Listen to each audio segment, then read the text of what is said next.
তাহলে কেমন যেন তার ঘর বাড়ি গৃহতে যা ছিল মানুষজন সবাই পড়ে ছারখার হয়ে গেল, সবকিছু শেষ।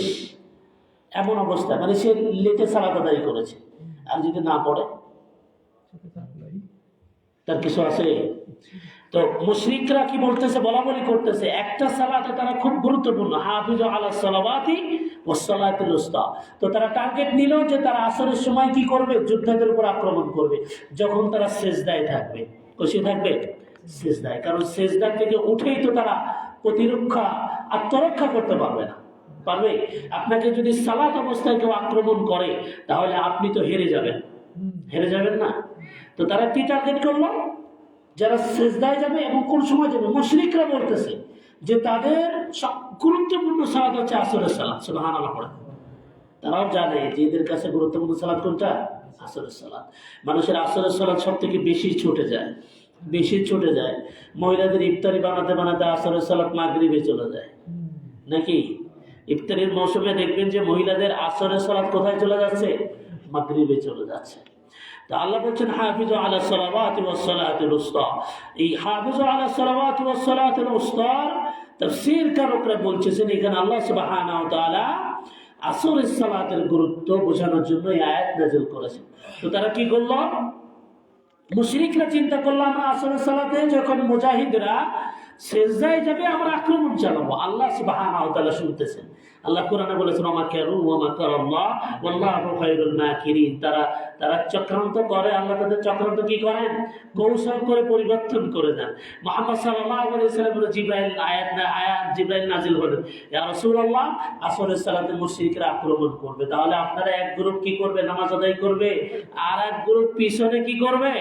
তাদের পাহারায় দাঁড়িয়ে যাবে। তখন দেখলো যে সিজদার সময় এক গ্রুপ দাঁড়িয়ে আছে পাহারার জন্য। সুবহানাল্লাহ। তারপরে নামাজ তারা কি করেনি? নামাজ ছাড়েনি। কিন্তু আমাদের নামাজ, আমাদের কোনো ভয়ও নাই, আমাদের কোনো বাধা নাই, সরকার থেকে বাধা নাই, আমাদের কোনো নামাজ পড়তে কোনো আদেশ জারি নাই, কোনো কিচ্ছু নাই, কিন্তু আমরা সালাতের প্রতি উদাসীন। এই জন্য আমাদের সালাতের প্রতি যদি যত্নবান না হয় তাহলে সিয়ামের মাসে আমরা কি করব? ফেল করব। সিয়ামের মাসে আমরা কি করব? ফেল মারবো অবশ্যই। যাদের সালাত নেই তারা সিয়ামের মাসকে কাজে লাগাতে পারবে না।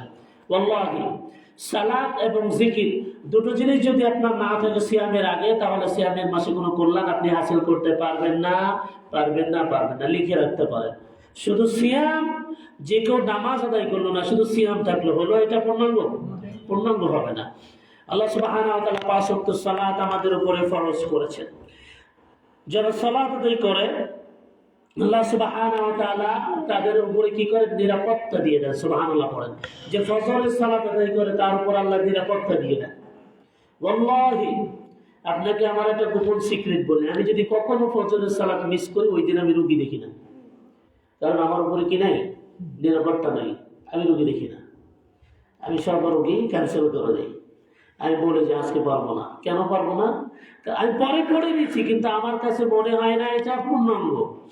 ফজরের সালাত মিস, মুসলিম শরীফের হাদিসে রাসূলুল্লাহ বলছে কেউ যদি ফজরের সালাত আদায় করে তাহলে আল্লাহ তাকে নিরাপত্তা দেয়। সুবহানাল্লাহ। আল্লাহর নিরাপত্তা যদি মিস হয়ে যায় আর কারোর নিরাপত্তা আছে? তাহলে আল্লাহ নিরাপত্তা দেয় কোন নামাজে? ফজরের নামাজে। এই জন্য আমি যদি কোনোভাবে মিস হয়ে যায়, একান্ত যদি দেখি যে খুব গুরুত্বপূর্ণ না হয়, আমি এটাকে শনিবার অন্য কোনো দিন ই করে দিই। কারণ আমি রিস্ক নিতে চাই না, কারণ কাজই তো রিস্ক। শয়তানের কাজ তো কি রিস্কের কাজ, তাই না? তো এই জন্য আপনি যখন সালাত আদায় করবেন তখন আপনাকে নিরাপত্তা দিবেন কে? আল্লাহ সুবহানাহু ওয়া তাআলা নিরাপত্তা দিবেন। এই জন্য সালাত যার নাই তার জীবনে কোনো ভালো কাজ আল্লাহর কাছে কবুল হবে না, যত ভালো কাজ হোক না কেন। দান করা অনেক ভালো কাজ, আল্লাহ বলেছেন যে দান করে তাকে আমাদের দিন দলিল পাবে। কিন্তু দলিল দিয়ে কি করবে? সেই দলিল যদি তার কার্যকারিতা না থাকে, জান্নাত যদি আল্লাহ সুবহানাহু ওয়া তাআলা কি করেন?